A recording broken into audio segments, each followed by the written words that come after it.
الأصدقاء الأعزاء، الصديقات العزيزات في كل مكان، مرحبا.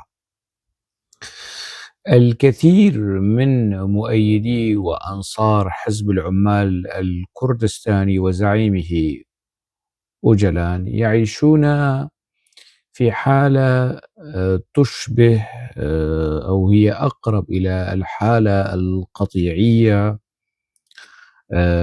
والتبعية العمياء والصورة النمطية النموذجية المزيفة عن أوجلان. الصورة المضللة التي جرى ترسيخها وتكريسها لأوجلان باعتباره زعيما ثوريا تحرريا وطنيا عندما كان في دمشق، وزعيما أسيرا مظلوما مضطهدا مقموعا مناضلا كبيرا، تجربته تتجاوز تجربة نيلسون مانديلا وغرامشي وكل القادة والفلاسفة الذين جرى اعتقالهم وأسرهم على خلفية مواقفهم. أوجلان بالنسبة لهذا القطيع وصارت صفوة النتاج الفلسفي والمعرفي والنضالي. أوجلان يعبر في شخصيته روح الإسلام وروح الاشتراكية وروح الماركسية وروح اليسار والحركة الشيوعية العالمية. يعني هو يجمع النقيضين. كيف ذلك؟ كل هذه التصورات الكاذبة المتخيلة عن أوجلان مترسخة في أذهان الأوجلانيين ومصدرة حتى للعالم العربي وللإعلام العربي، هذه الصورة النمطية الغير صحيحة والكاذبة. يعني لماذا أقول ذلك؟ معلومات وصلتني هذا اليوم يعني من مصادر داخل حزب العمال الكردستاني. يعني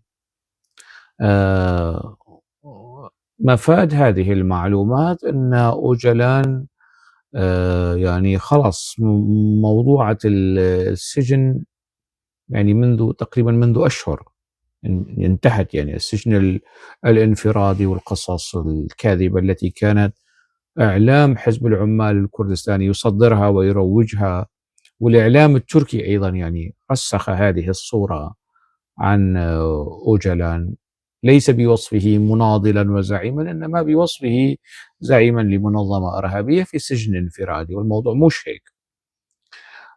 المعلومات التي وصلتني أن أوجلان يسرح ويمرح في جزيرة إمرالي وبتغطية تركية ومن الاستخبارات التركية. الآن جزيرة إمرالي تحولت إلى مقر لتدريب كوادر حزب العمال الكردستاني.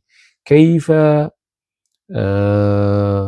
لهؤلاء الكوادر أن يغرسوا في وعي وفي أذهان الكرد الانصهار والاندماج في البوتقة التركية باعتبار ذلك اندماج ديمقراطي وتحول اجتماعي وتحول حداثوي وتحول تاريخي وحتمية تاريخية تتجاوز الحتميات اليسارية والحتميات في العقائد والفلسفات الأخرى. الحتمية الأوجلانية والاندماج في البوتقة التركية تحت شعارات براقة كاذبة مخادعة كالأمة الديمقراطية والجمهورية الديمقراطية.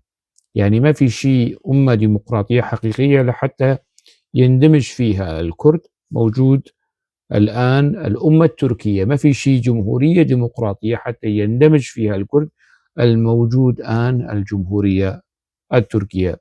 أوجلان يحاول أن يجمل عملية الصهر والتذويب والاندماج الكردي في البوتقة التركية في هذا السياق. والآن تحولت جزيرة إمرالي إلى مدرسة، إلى أكاديمية، إلى معسكر لتفريخ الكوادر الحزبية اللي من وظائفها الترويج لهذه السردية الأوجلانية، سردية الاندماج، الانصهار. بعد تلك السنوات، يعني 20 سنة من عمر أوجلان قضاها في أحداث قطيعة ما بين الكرد والدولة ومناهضة الكرد للدولة.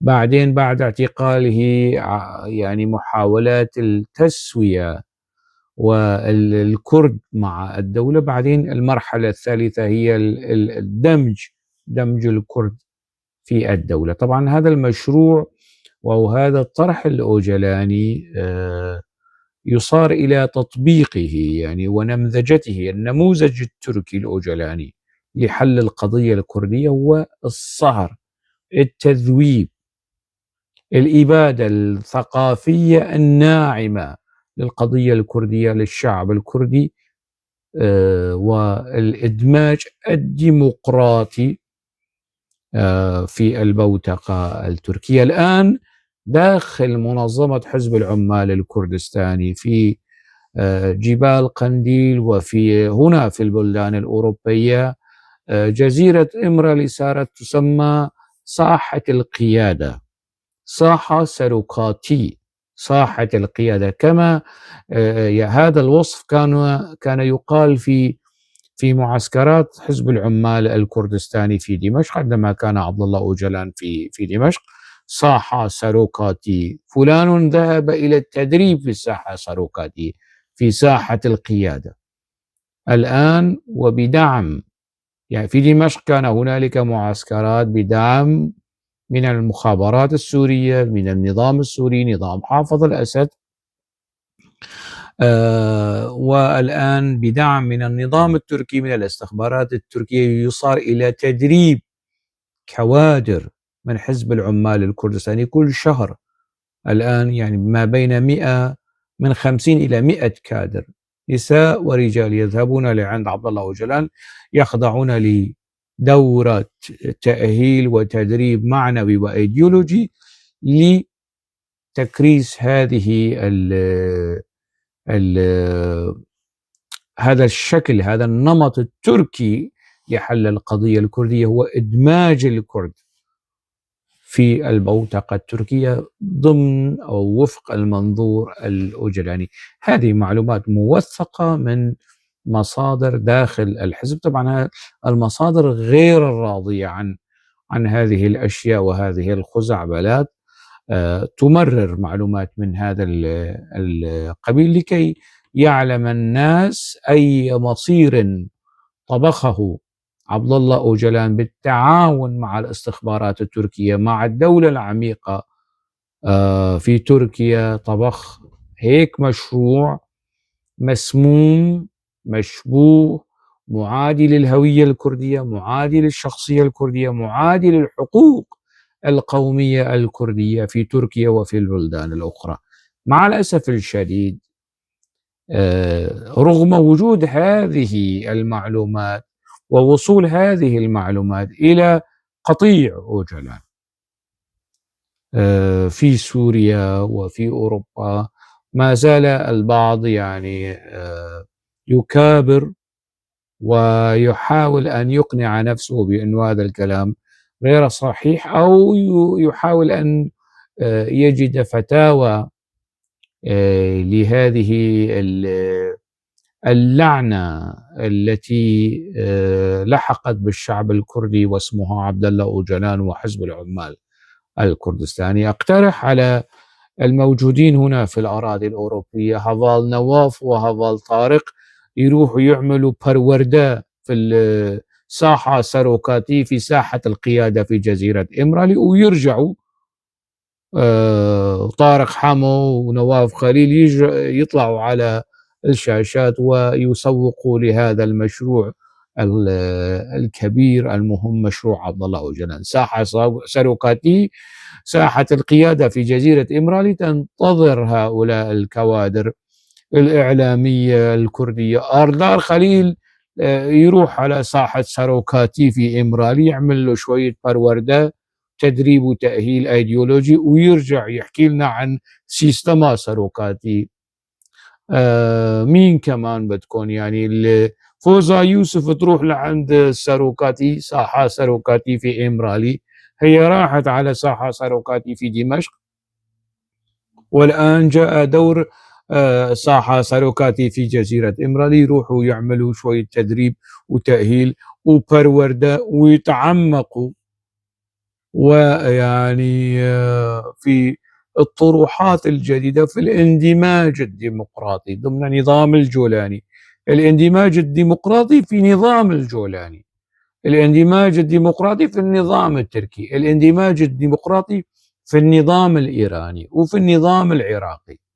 مكتسبات الشعب العراقي عند عبد الله أوجلان وقطيع عبد الله أوجلان هي شيء متخلف وإمبريالي وصهيوني، ومن نفس سردية رجب طيب أردوغان ودولة باختشلي.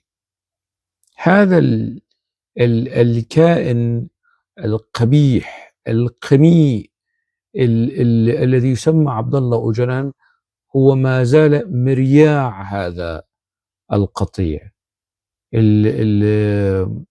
واليوم صباحا كتبت مقال، أردت أن أشارككم تفاصيل هذا المقال في هذا الفيديو، يعني من باب الاستئناس والاستفادة، ولكي يتعرف العرب المخدوعين بعبد الله أوجلان من هو عبد الله أوجلان وماذا يفعل الآن في جزيرة إمرالي. طبعا هذه الطروحات التي يقدمها عبد الله أوجلان تحت مسميات براقة وشعارات براقة، الحداثة والديمقراطية وكل هالتفاصيل، ترضي القوميين العرب، ترضي القوميين الترك، ترضي القوميين الفرس، لأنه لا تترك للكرد ذلك الخيار القومي، ذلك الخيار الوطني بأن يكونوا جزء من تركيا، لكن يستحقون حكما فيدراليا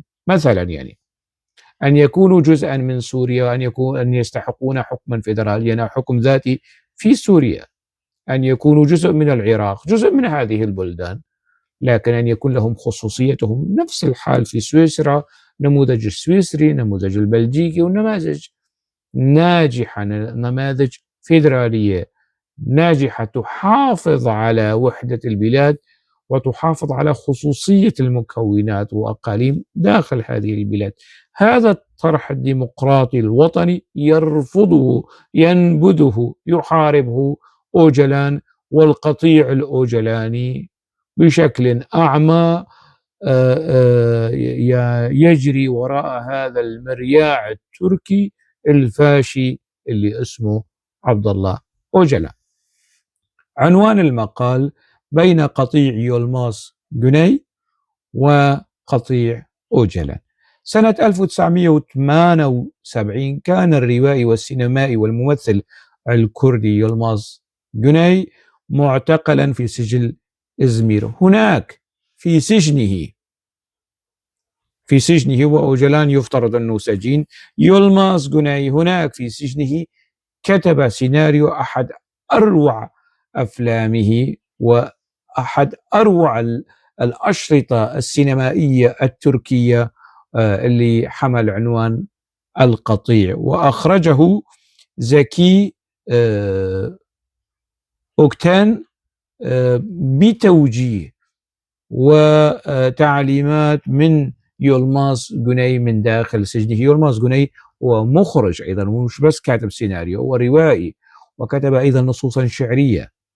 مبدع، يعني شخصية كردية مبدعة خلاقة، ويعني فاز فيلمه بالسعفة الذهبية أيضا، يعني فيلمه الطريق فاز بجائزة مهرجان كان الدولي. المهم، يولماس جوني كتب سيناريو هذا الفيلم داخل سجنه، وهذا الفيلم أنجز وتم تصويره في سنة 1998.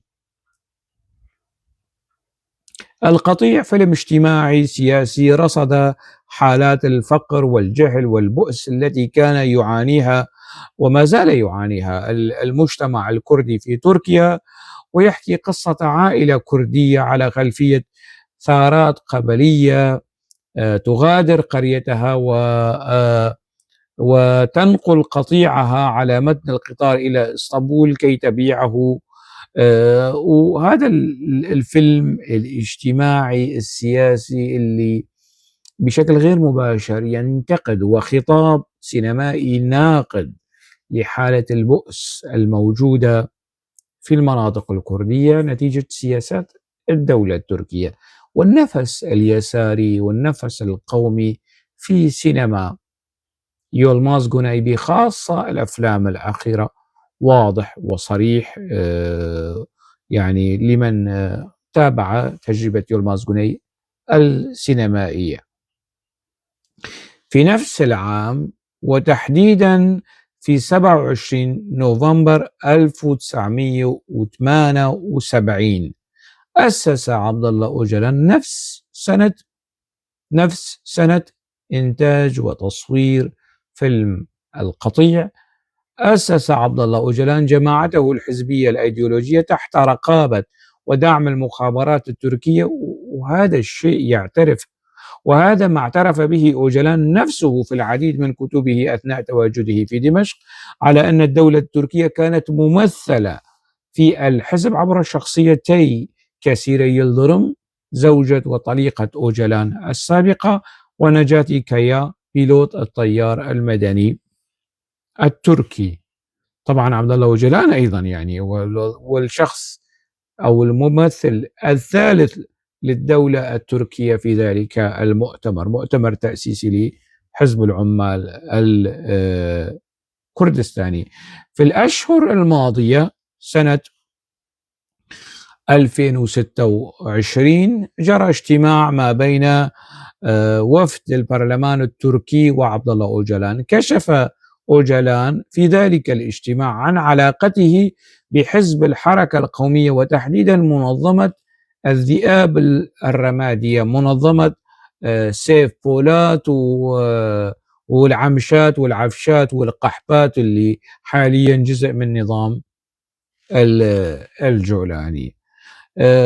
أوجلان كشف عن علاقته بحزب الحركة القومية، وتحديدا منظمة الذئاب الرمادية الإرهابية القومية المتطرفة، أثناء تواجد أوجلان في أنقرة سنة 1969 قبل التحاقه بجامعة أنقرة بسنتين. يعني وعبد الله أوجلان لم ينهي تعليمه الجامعي لا في كلية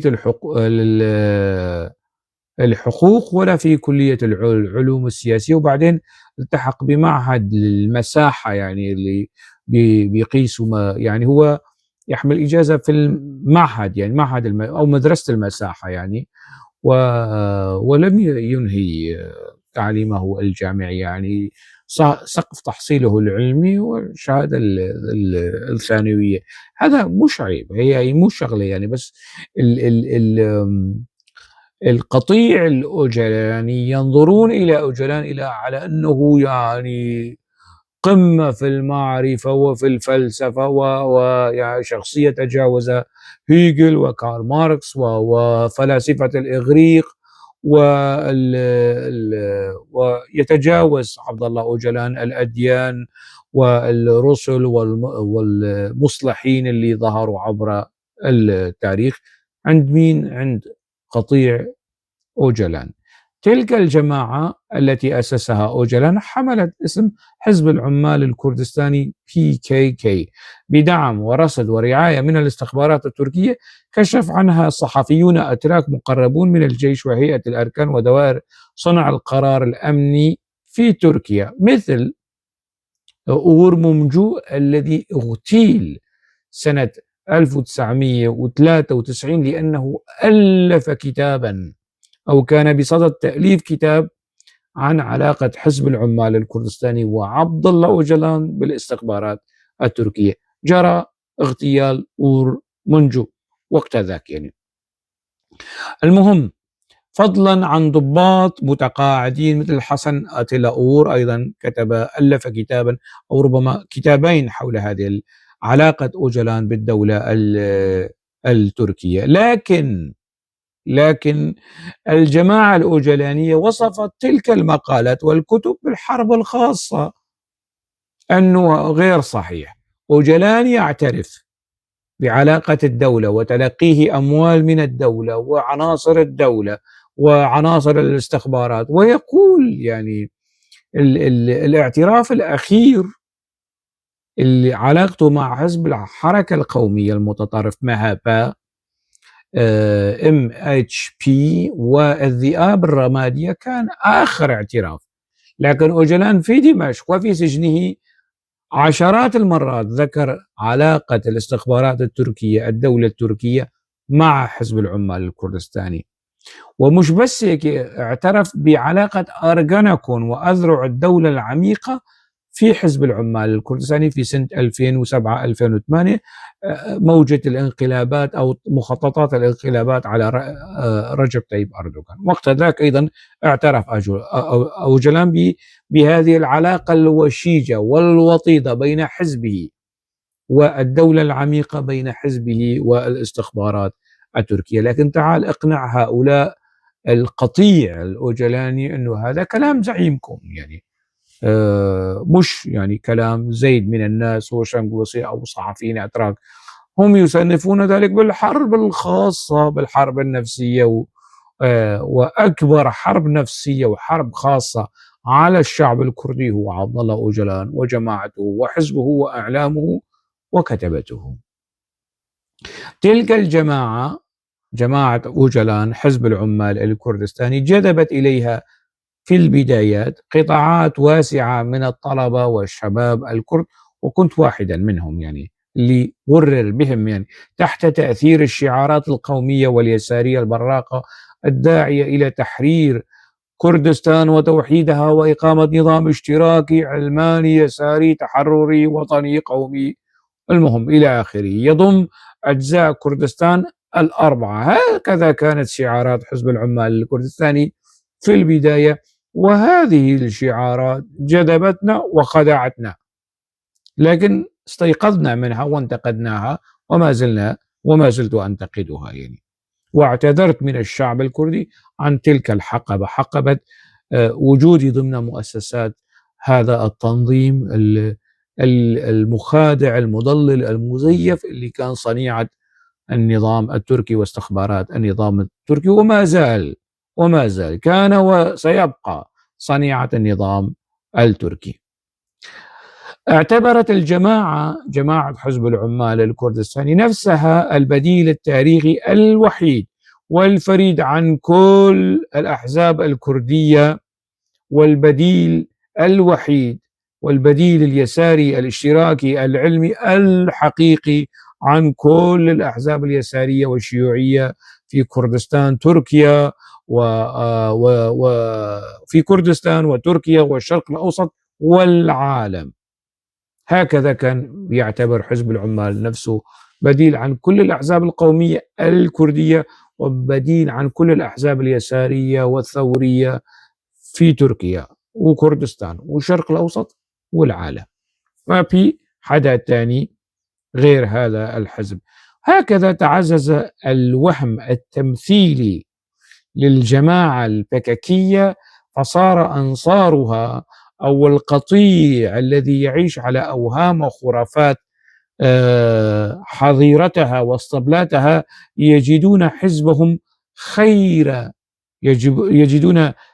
خير من يمثل الإسلام والأديان الإبراهيمية، وخير من يمثل اليسار والقوى الثورية الاشتراكية، وخير من يمثل الديمقراطية. وهكذا دواليكم. هذا الوهم، هذا الجنون المسيطر على وعي القطيع الأوجلاني، أنه جماعتهم يعني نفس السلوك السلفي الجهادي، الفرقة الناجية من النار، الكل في النار. لكن هذه الفرقة هي الناجية من النار. هذه الفرقة الأوجلانية هي صفوة الإسلام، تمثل الإسلام، تمثل اليسار، تمثل الليبرالية، تمثل الديمقراطية وحرية الفكر وكل الأشياء الجميلة، لكن هي بالضد منها، ضد الإسلام وضد اليسار وضد الديمقراطية وضد الليبرالية، ويعني قمة في التعسف والإرهاب والعنف الداخلي والعنف الخارجي الجماعة الأوجلانية، ويتباهون بهذا العنف يعني. وبعض من أنصار هذا الحزب يريدون لموجة العنف والتصفيات الداخلية أن تعود بهدف إسكات كل من ينتقد هذه الجماعة وزعيمها عبد الله أوجلان. المهم تحولت تلك الجماعة المريضة، جماعة أوجلان، قطيع أوجلان، تحولت تلك الجماعة المريضة بأوهام العظمة والتفرد والتميز التاريخي والكوني، تحولت إلى ظاهرة قطيعية أيديولوجية مهولة ومرعبة، مرياعها الأيديولوجي أوجلان. وتنظر هذه الجماعة، هذا القطيع، تنظر إلى أي شخص ينشق عنها أو يقف خارجها أو ينتقدها على أنه خائن وعميل للدولة التركية. أنا مثلا مصنف عند الجماعة الأوجلانية، عند القطيع الأوجلاني، على أنني خائن وعميل للدولة التركية، وزعيمهم فاتح مدرسة في إمرالي على نفقة الدولة التركية، يريد أن يدمج الكرد كلهم في بوتقة الدولة التركية، في بوتقة دولة باختشالي وحزب مهبة وحزب آكبا، الدولة التركية يعني. هو وطني وديمقراطي وثوري وتحرري، وكل من ينتقد هذا السلوك الإجرامي بحق الكرد، بحق قضيتهم، بحق علمهم، بحق حقوقهم القومية، يعتبر خائنا وتابعا للدولة التركية. شفتوا يعني السعار والهستيريا والجنون الموجود داخل القطيع الأوجلاني. في حين رغم هذه الخرافات وهذه الاتهامات، في حين تأسيس الجماعة نفسها كان تحت رقابة وتمويل الدولة التركية بحسب تصريحات أوجلان نفسه كما أسلفت يعني. سنة 1982 بدأ أوجلان بتصفية معارضيه ومنتقدي ديكتاتوريته التي بدأت تظهر وتطفو على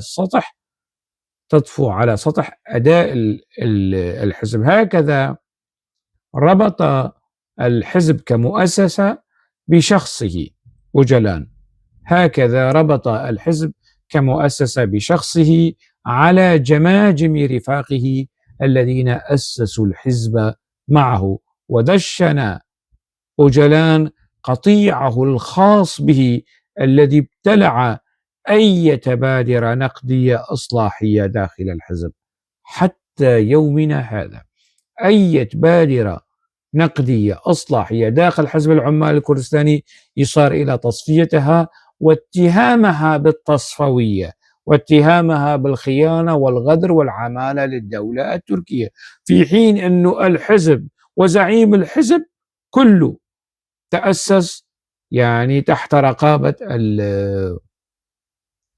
ودعم الدولة التركية. شيء بيشبه حركة حماس التي تأسست بدعم وتغطية من الإسرائيليين لمناهضة الحركات اليسارية، والآن يعني حركة حماس تزايد على الكل وتتهم الكل بأنه هن عملاء لإسرائيل، والفرقة الفلسطينية الناجية من النار هي حركة حماس.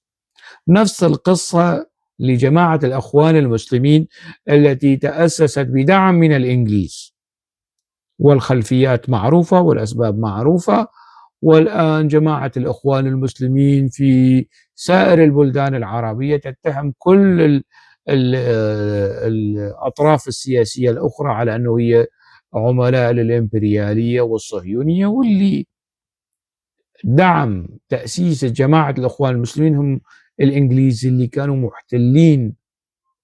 محتلين لمصر، والإنجليز اللي هن كانوا وراء إسقاط دولة الخلافة العثمانية. تصوروا هل النفاق والفصام الموجود عند قطيع الإخوان هو نفسه وعلى أضرب وعلى يعني أخرى موجود عند القطيع الأوجلاني. وعليه القطيع الذي أسسه أوجلان ورعاه وغذاه بدعم من الأنظمة في سوريا، نظام حافظ الأسد ونظام بشار الأسد أيضا، وفي إيران بدعم من نظام الخميني وخامنئي، وبدعم من الأنظمة التركية المتعاقبة وصولا إلى الائتلاف الحاكم، ائتلاف حزب الحركة القومية وحزب العدالة والتنمية، وبفضل ثلة من أزلام أوجلان أمثال جميل بايك، مصطفى قرصو، دوران كالغان. بفضل هذه الظروف الداعمة لأوجلان ولقطيع أوجلان أفرغ الحزب من أي جوهر ومحتوى تحرري وطني كردي. أنا كتبت كثيرا أن حزب العمال الكردستاني لم يعد حركة تحرر وطني، وذكرت الأسباب. حزب العمال الكردستاني لم يعد حركة قومية كردية، وذكرت الأسباب. حزب العمال الكردستاني لم يعد حركة يعني في صاير حركة يعني أسوأ من حركة فتح الله جولان. التتريك، تعليم اللغة التركية، نمذجة تركيا، الثقافة التركية، العلاقات التاريخية مع تركيا، مدح العلاقة التركية الكردية في الزمن السلجوقي، في الزمن العثماني، في الزمن الأتاتوركي.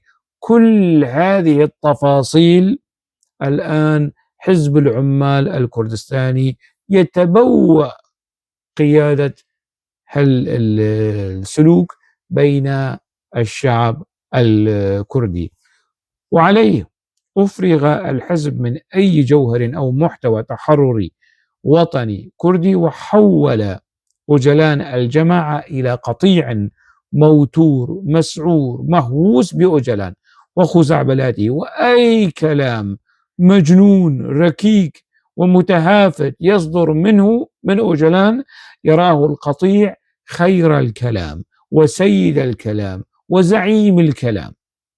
أي كلمة تافهة، أي عبارة تافهة تصدر من أوجلان، واو يا سلام شو هالعظمة يعني أوجلان. ليش؟ لأنه صدر من أوجلان، ويمكن أن يصدر ومش ممكن، يعني الطفل ما بيحكي هيك عبارات، يعني عبارات تافهة ولزجة وسمجة وبايخة، لأنه أقوال أوجلان إذا بترجعوا يعني أمور. أنا قرأت كتب، جل كتب أوجلان قبل اعتقاله وبعد اعتقاله، إنجاز التعبير، يعني إن سمينا الأمر بالاعتقال. شخص مريض، شخص مهووس، شخص سارق. يعني كتبه ارجعوا عودوا إلى كتب أوجلان التي صدرت مؤخرا من دولة الرهبان السومرية إلى جمهورية ديمقراطية دفاعا عن الشعب، مانيفستو الحضارة الديمقراطية. ما في مرجع واحد كباحث يعني شخص مثقف يكتب بحوثا في التاريخ، في الفلسفة، في علم الاجتماع، ما في مرجع واحد يذكره أوجلان في كتبه.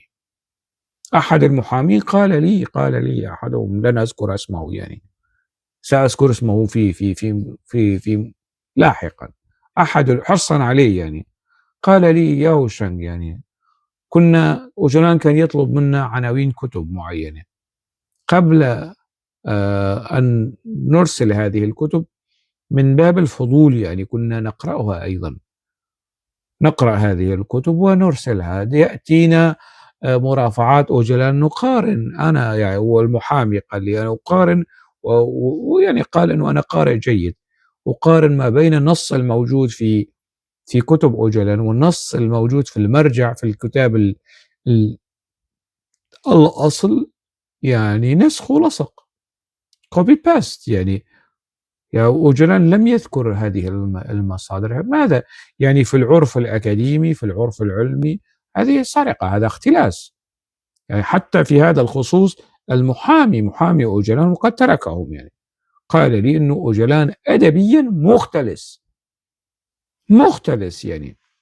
المهم، أي كلام يصدر عن أوجلان مهما كان تافها فهو سيد الكلام وزعيمه وعصارة الفكر والمعرفة والفلسفة عبر التاريخ. هيك بيشوفوا أوجلان الفيلسوف. شو فيلسوف يعني؟ فيلسوف. الحالة القطيعية العمياء الببغائية الروبوتية في الجماعة الأوجلانية تجاوزت بكثير الحالة القطيعية الستالينية والهتلرية والصدامية والقذافية والأسدية بكثير. لماذا أقول يعني هل التجاوز أنه قطيع أوجلان بتبعيته العمياء تجاوز هذه القطعان اللي ذكرنا أسماء مريعها، يعني كل على حدة. يعني لماذا أقول ذلك؟ لأن أوجلان منذ سنة 2000 تخلى عن كل طروحاته السابقة عن الدولة القومية، وغادر، يعني ترك العلف الأيديولوجي الشعاراتي الذي كان يعطيه لقطيعه. 20 سنة وأوجلان يعلف هذا القطيع بالشعارات القومية واليسارية والاشتراكية وتحرير كردستان واستقلال كردستان وكل شيء من أجل تحرير كردستان، ولا يوجد شيء أشرف من الحرية والاستقلال. كل هذه التفاصيل، هذا العلف الشعاراتي الأيديولوجي أوجلان تخلى عنه وصار يطعم هذا القطيع علفا آخر: الأمة الديمقراطية والجمهورية الديمقراطية والدولة الديمقراطية والكلسون الديمقراطي والبنطلون الديمقراطي والقلابية الديمقراطي والدشداشة الديمقراطية وكله ديمقراطي. وجلان صار يعطيهم يعني في هذا. لكن هذا القطيع يعني وجلان منذ سنة 2000 تخلى عن ذلك، عن تعليف قطيعه بالشعارات السابقة. لكن ما زال هذا القطيع محافظا على ذلك التصور الأولي عن أوجلان، وبوصفه زعيما ثوريا قوميا تحرريا كردستانيا متخيلا. هو يحارب حق الكرد في تقرير مصيرهم، في قيام دولتهم، في الفيدرالية، في الحكم الذاتي، في الاستقلال. ولكن بالنسبة للقطيع الأوجلاني هو زعيم قومي، هو زعيم تحرري يريد الاندماج في بوتقة الدولة التركية، وزعيم تحرري. أوجلان يعيش الآن تحت نفقة نظام رأسمالي إمبريالي قومي عنصري هو النظام التركي، ورفاقه يرونه زعيما اشتراكيا متخيلا. يعني هذا القطيع الأوجلاني اللي بتشوفوه بيطلعوا وبيرفعوا الرايات وبيرفعوا صور أوجلان، هذا شو بتسميه يعني؟ شو هالبشر يعني؟ شو عم ياكلوا؟ أوجلان وعبر كتبه وتصريحاته الآخرة يؤكد لجماعته لقطيعه أنه تغير وأصبح تركيا 1000%، بينما القطيع محافظ على خداع نفسه ويطمئنها بأوهام. يطمئن نفسه القطيع الأوجلاني أنه نحن لا نفهم القائد يخدع تركيا، القائد يمارس التكتيك عليها، بينما هو كما عرفناه كما عهدناه كان وسيبقى كردستانيا قوميا يريد تحرير واستقلال كردستان. وجلان يحلف لهم بأغلظ الأيمان أنه تغير، ما عاد بده كردستان يحارب كردستان. القطيع الكردستاني داخل الحزب خارج الحزب ما زال محافظا على تلك الخرافة، ذلك الوهم، تلك الصورة النمطية التقليدية السابقة التي مر عليها 26 سنة. 26 سنة وأوجلان يقول يا جماعة ترى أنا لست أوجلان الموجود في دمشق، اللي كان يكذب عليكم في دمشق أنا لست هو. الآن أنا يعني اصدقوني، يعني أنا صدقوني، أنا أقول لكم وأعني ما أقول. أنا الآن تركي، أمي تركية، في فيديوهات، في تصريحات، في كتب. والقطيع الأوجلاني يقول لا، لن نصدق أوجلان، لن نصدقك يا أوجلان، أنت قومي وتحرري وكردستاني واستقلالي وما بعرف شو.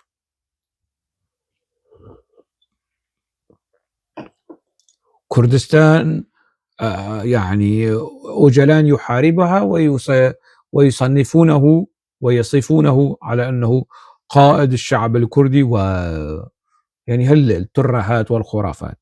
حالة من الانفصام والانفصال عن الواقع يعيشها القطيع الأوجلاني، ومنقاد لأوهام القطيع، هذه الأوهام الأيديولوجية التي كانت موجودة في الثمانينيات والتسعينيات من القرن المنصرم. قطيع يعيش في الماضي الأوجلاني، بينما الحاضر الأوجلاني شديد الوقاحة في الخذلان والإذعان والتبعية للدولة العميقة في تركيا.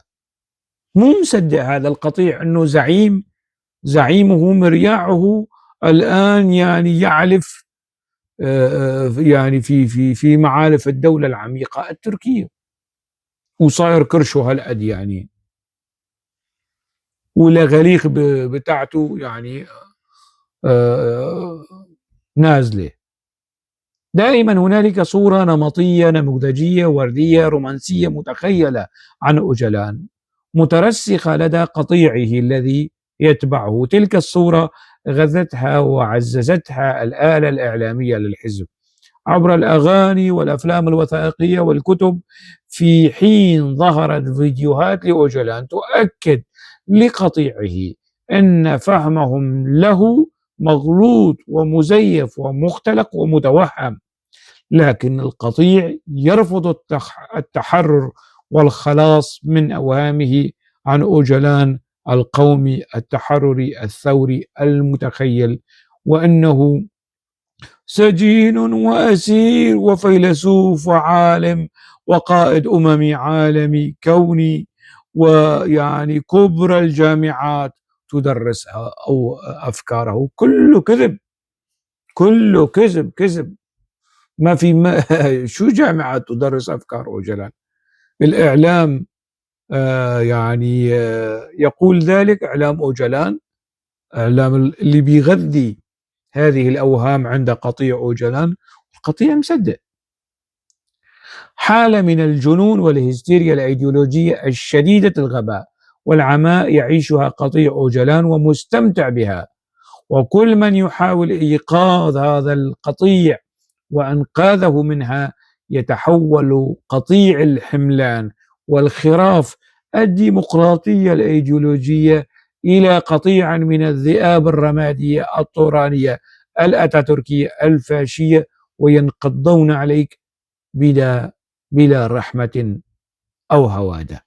بس تجي تحاول تحررهم، الحملان الديمقراطيين بيكشروا عن أنياب ومخالب وبيبلشوا يهاجموك مثل قطيع الذئاب الرمادية الطورانية الفاشية التابعة لدولة باختشلي. وهذا ما يجري وأنا أراه رؤية العين، يعني في نشطاء التيك توك والفيسبوك التابعين للقطيع الأوجلاني. سابقا كان أوجلان ينتقد عمليات الصهر القومي للكرد في البوتقة التركية أيام ما كان موجود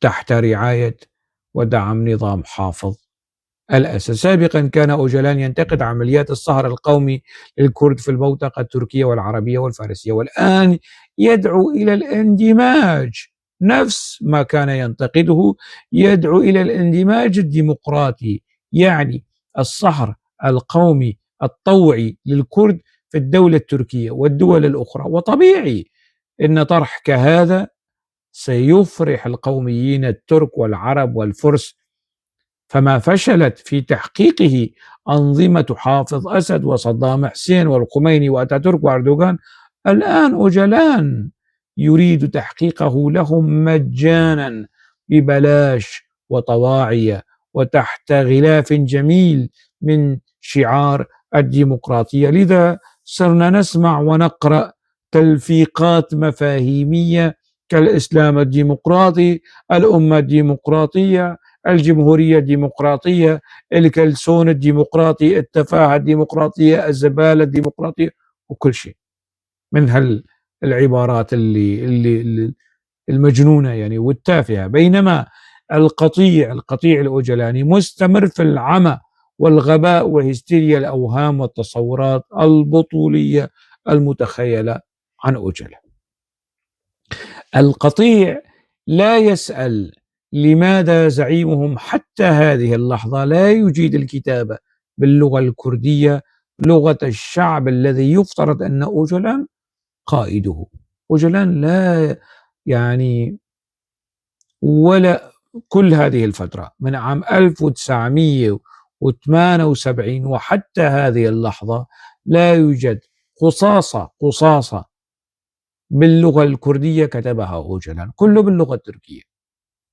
بيحكي بعد مهابيل ومساطيل القطيع الأوجلاني، أوجلان بيحكي حبيبي بيحكي لهجة سروج، لهجة أورفا، مش اللهجة الكردية المتوازنة الفصيحة بالحد الأدنى، يعني لهجة محلية، يعني ثلاث أرباعها تركية يعني. فلا يسأل القطيع لماذا زعيمهم حتى هذه اللحظة لا يجيد الكتابة باللغة الكردية، لغة الشعب الذي يفترض أن أوجلان قائده. القطيع لا يسأل نفسه لماذا لم يضرب أوجلان يوما واحدا عن الطعام في سجنه إذا كانت أوضاعه في المعتقل في السجن سيئة. يعني طبيعي أنه السجين السياسي يضرب عن الطعام، مثله مثل مانديلا، مثله مثل كوادر حزبه يعني في فترة الثمانينات، ومش في كل السنوات. يعني كوادر حزب العمال الكردستاني تضرب عن الطعام لتحسين أوضاع أوجلان، لكن أوجلان لا يضرب عن الطعام، بياكل، بيعلف من العلف التركي، علف الميت التركي، وبيخضع الناس. والقطيع لا يسأل نفسه لماذا لا يضرب أوجلان حتى الآن 26 سنة وأوجلان في الأسر في المعتقل، و24 ساعة لم يضرب عن الطعام. يعني شو كمان؟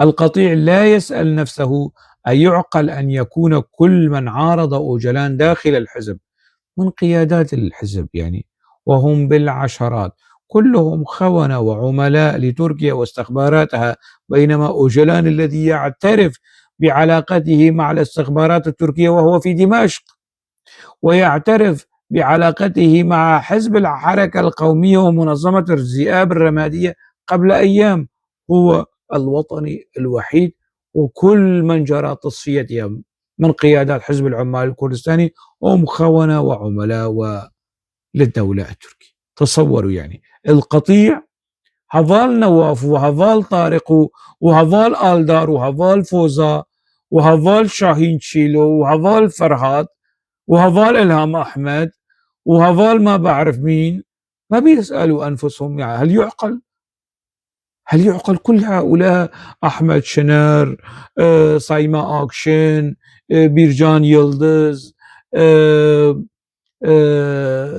تشاتين جونجر، أنور عطا، كل هؤلاء القيادات الكوادر المهمة القيادية الأولى المؤسسة لحزب العمال الكردستاني كلهم خونة وعملاء.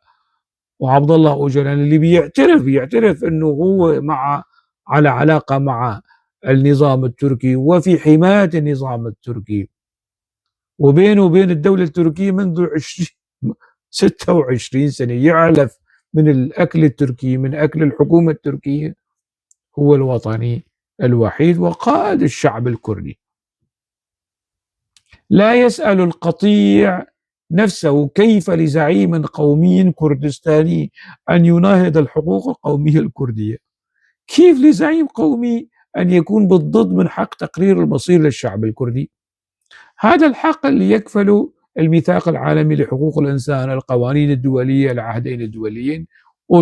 أوجلان الزعيم القومي بيعارضه. كيف ذلك يعني؟ القطيع لا يسأل نفسه لماذا أوجلان إذا كان زعيما قوميا يعارض الحكم الذاتي، يعارض الفيدرالية، يعارض الاستقلال، ويعتبر الحقوق القومية الكردية أشياء متخلفة بالية، دولة شيء. شو الدولة؟ شوفوا الدولة القومية شو ساوت من هالأكاذيب والخرافات التي يقولها القطيع الأوجلاني. وضمن هذا القطيع فنانين مثل هذا ديار دير سميل زبالة، يعني يأتي ويقول انظروا ماذا فعلت الدولة القومية في سوريا، والدولة القومية في العراق، والدولة القومية في تركيا. ما بدنا دولة قومية، بدنا نندمج في هذه الدول القومية البائسة. ينتقدون هذه الدول كنموذج بائس للدولة القومية، ويطالبون الكرد بالاندماج الديمقراطي ضمن هذه النماذج البائسة. بؤس الدولة التي تقمع وتضطهد الكرد. يعني يمنعون على الكرد حق مقاومة هذه الأنظمة السياسية التي تقمعهم وتهضم حقوقهم القومية. كيف يعني هذا القطيع لا يسأل أنه كيف لزعيم قومي كردستاني أن يكون هيك طريقة في المعالجة يعني. وهذا الزعيم القومي يطالب قطيعه، ويطالب مش بس قطيعه، كل الكرد بالصهر والاندماج في تركيا. وأنه هذا الموضوع هو قمة الوعي والحداثة والتطور الاجتماعي الديمقراطي. كيف لزعيم قومي كردستاني أن يمدح قتلة الكرد مصطفى كمال أتاتورك؟ آبو قتله، قال عنه بأنه ليس عدو الشعب الكردي. ومدح آبو أو أوجلان حافظ الأسد، ومدح الثورة الخمينية، مدح كل قتلة الكرد وقامعه. كيف لزعيم قومي كردي أن ينحو هذا المنح المبتذل؟ وهذا القطيع لا يسأل نفسه، لا يراجع نفسه، يعني لماذا يعني يحدث ذلك؟ وهذا القطيع لا يسأل نفسه لماذا عبد الله أوجلان يقلل من شأن شيخ سعيد ويبرئ أتاتورك، يقلل من سيد رضا ويبرئ أتاتورك، دائما ويهاجم الملا مصطفى البرزاني، ويهاجم الحركة القومية الكردية، ويهاجم مسعود البرزاني وجلال طالباني. مين عبد الله أوجلان؟ صرماية جلال طالباني اللي أنا بنتقده ب1000 من نمرة عبد الله أوجلان، صرماية مسعود بارزاني ب2000 3000 من نمرة عبد الله أوجلان. وعبد الله أوجلان يأتي ويقلل ويستهدف هذه الرموز الكردية، هذه القامات النضالية الكردية التاريخية اللي بيشهد لها التاريخ الكردي والتاريخ العالمي. أوجلان يأتي ويقلل من هؤلاء، ويعني هو أحسن منهم.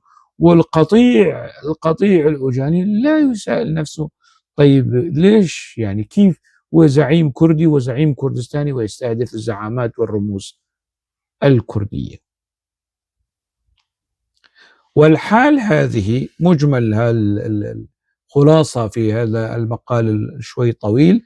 القطيع يلماس جوناي في فيلم القطيع سورو، قطيع يلماس جوناي في فيلمه الرائع يعني كان حالة إبداعية نقدية اجتماعية سياسية اقتصادية لتركيا الدولة والسياسة والعقيدة التتريكية، بينما قطيع أوجلان هو ترسيخ وتكريس للعبودية والهمجية والتبعية العمياء للدولة التركية عبر التبعية لورقتها الرابحة التي اسمها عبد الله أوجلان، ورقة تركيا الرابحة لاسمها عبد الله أوجلان، وجماعته القطيعية السياسية الأيديولوجية التي اسمها حزب الاستعمال السياسي.